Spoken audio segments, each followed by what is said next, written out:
Let's head into the fog-choked streets of old London. Imagine a city where the gas lamps just barely cut through the gloom, and a story was born that would haunt the world for generations. This is the incredible tale of Dr. Henry Jekyll and Mr. Edward Hyde. So right off the bat, this story hits you with a question that really gets under your skin. What if?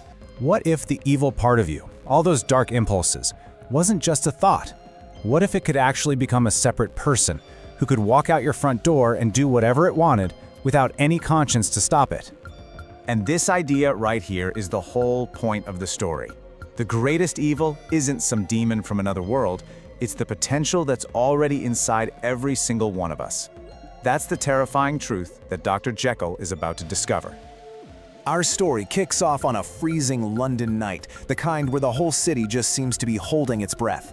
And it's here that we see the first shocking collision of two completely opposite worlds. Out of the darkness, we see this scene of just pure, senseless cruelty. A strange man appears, tramples a small child in the street, and just keeps going, leaving her there crying. This wasn't about money or revenge, it was an act of pure evil for evil's sake. And the man, his name, is Edward Hyde. Now look at this contrast, it's fascinating. For Dr. Jekyll, you have words like respected and humanity, everything good and noble. But for Hyde, the words are chilling, incomplete, cruel, and even bestiality. I mean, they're not just different people, they are complete polar opposite. And this is where things get really weird. To pay off the girl's family and make the crowd go away, this horrible man, Hyde, pulls out a check, and the signature on it belongs to none other than the most respected man in town, Dr. Henry Jekyll. How on earth is that possible? This is the mystery that starts to unravel everything. So you can imagine this completely bizarre connection between the good doctor and this monster becomes an obsession for our narrator, who happens to be Jekyll's lawyer and friend. He just has to figure it out. He begins a pursuit, really, of fear itself. And the feeling of dread just keeps building, one disturbing event after another.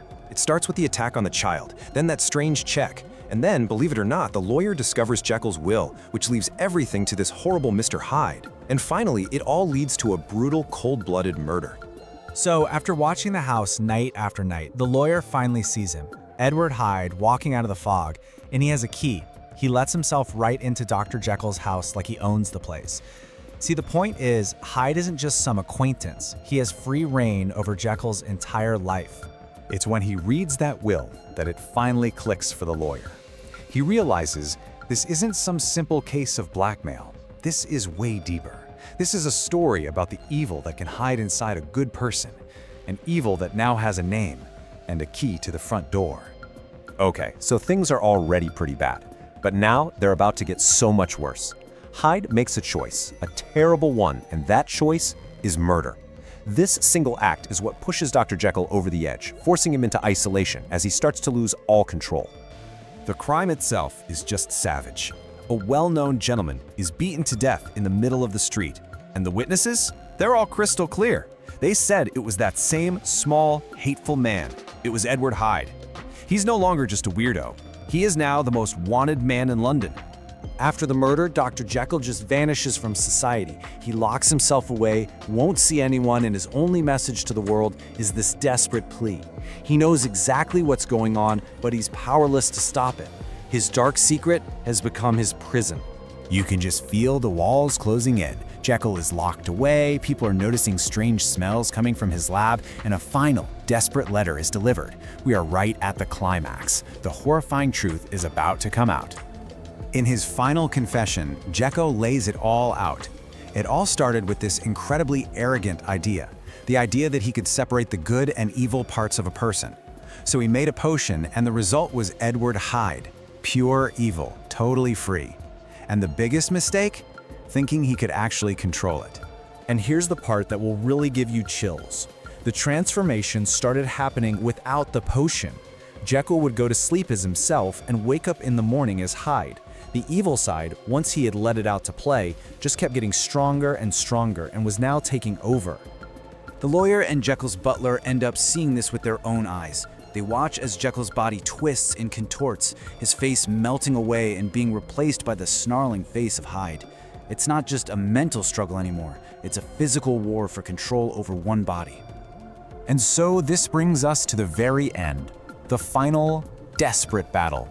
Not fought in the streets of London, but inside the four walls of a man's laboratory, inside his own soul. When they finally break down the laboratory door, they find Hyde, but he looks different, almost victorious. It seems the war is over. Jekyll is gone, and Hyde is the only one left, the sole master of the body they used to share. But then, for just a split second, something in his eyes changes. Behind Hyde's evil grin, the lawyer sees the terrified eyes of his old friend, Dr. Jekyll. He's still in there, trapped inside his own creation, begging for it all to end. And in that final moment, Jekyll makes the only choice he has left.